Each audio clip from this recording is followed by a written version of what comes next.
3 months of drilling and blasting, the crews are ready to take the pipe across the last channel. The weighted pipe will be pushed into the water by side boom tractors and pulled by a cable stretching to a bulldozer on the mainland. Gayhart is in command.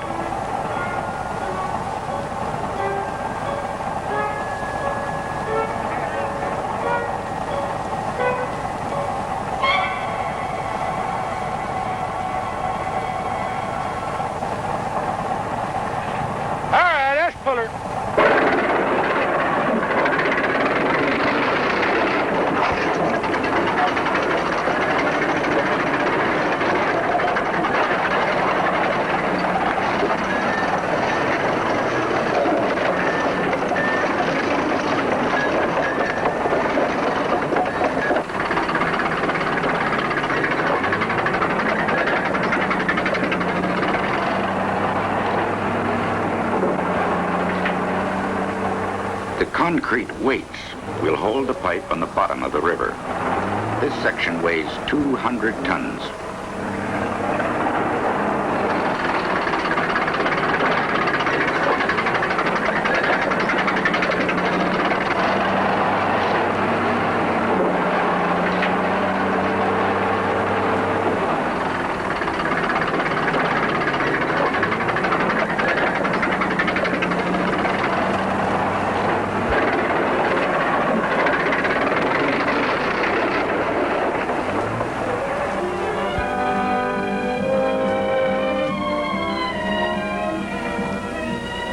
After that, the pipeline heads into the bush. In fact, it has to cross about 1,000 miles of it. 1,000 miles of tangled roots and tree stumps to be cleared.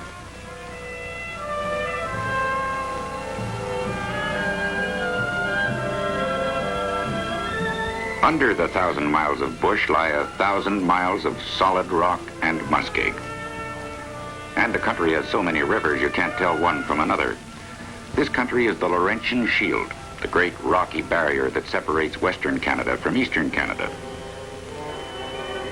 To a pipeliner, there's only one way to get through this kind of country, and that's with dynamite.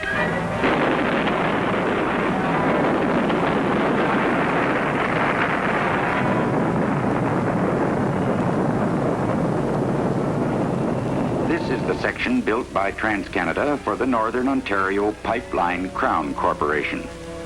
Pipelines have been laid through rocky country before, but never on such a scale. The going can get pretty slow sometimes. After the line passes Port Arthur and Fort William, it pushes on past Geraldton, then east through Hearst, Kapuskasing, Cochrane, then south, Kirkland Lake, Cobalt, North Bay. The big towns of Canada's rich mining belt receive a new fuel for their growing industries. And still, the blasting goes on.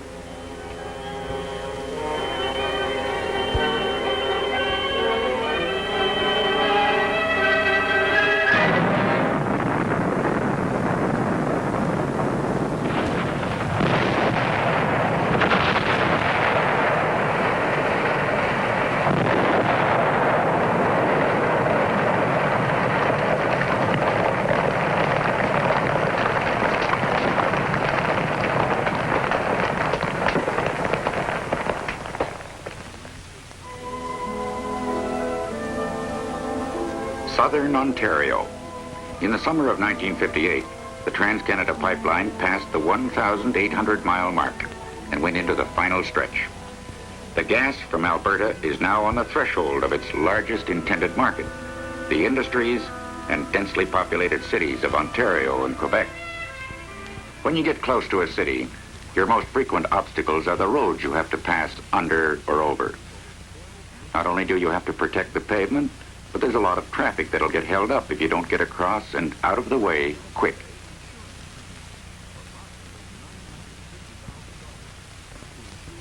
This is a busy and energetic country, hungry for fuels, growing, expanding.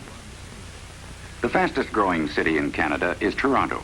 Its population has increased by 20% in the last 5 years.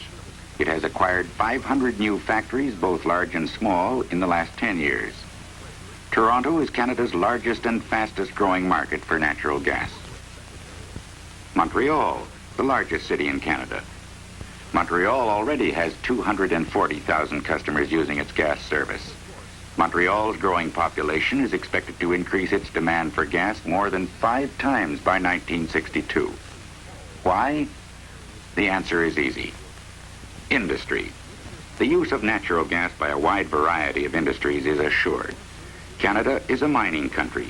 It produces metals on a big scale, metals of many different kinds, and they all have to be smelted and heated, and reheated, and reheated.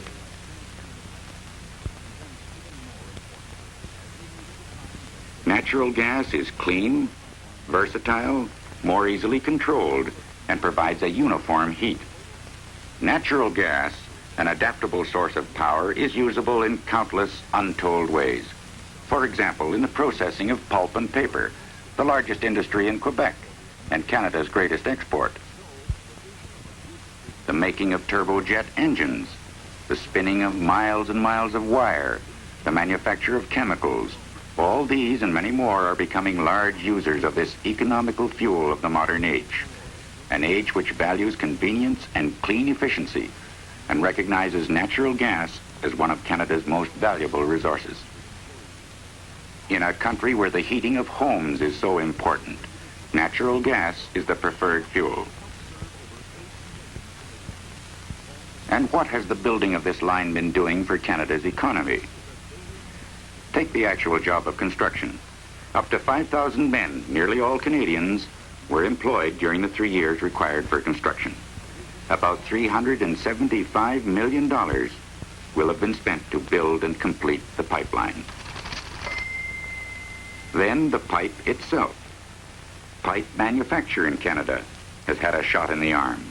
It takes heavy equipment to bend sheet steel into 34-inch pipe, and new mills have been built in Ontario, Saskatchewan, and Alberta to turn out not only the big pipe for the TransCanada line, but also the smaller sizes needed on the branch lines, local gas mains, and house installations. These mills required a capital investment in Canada of $50 million, with another $50 million invested by manufacturers of valves and other equipment. Not included in the cost of the TransCanada line is the Alberta Gas Trunk Line system, a network of pipelines to bring the gas from the scattered wells in Alberta to the start of the TransCanada pipeline on the Saskatchewan border. $60 million invested.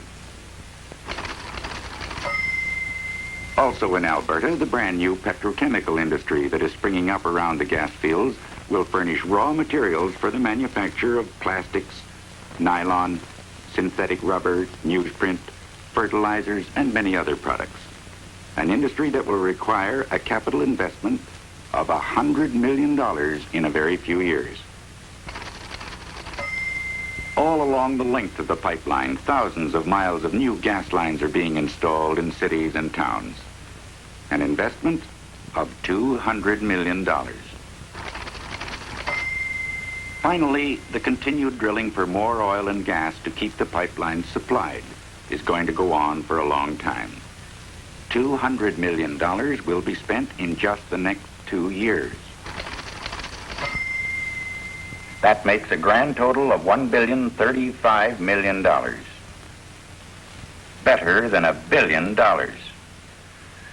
Not bad for a pipeline they said couldn't be built.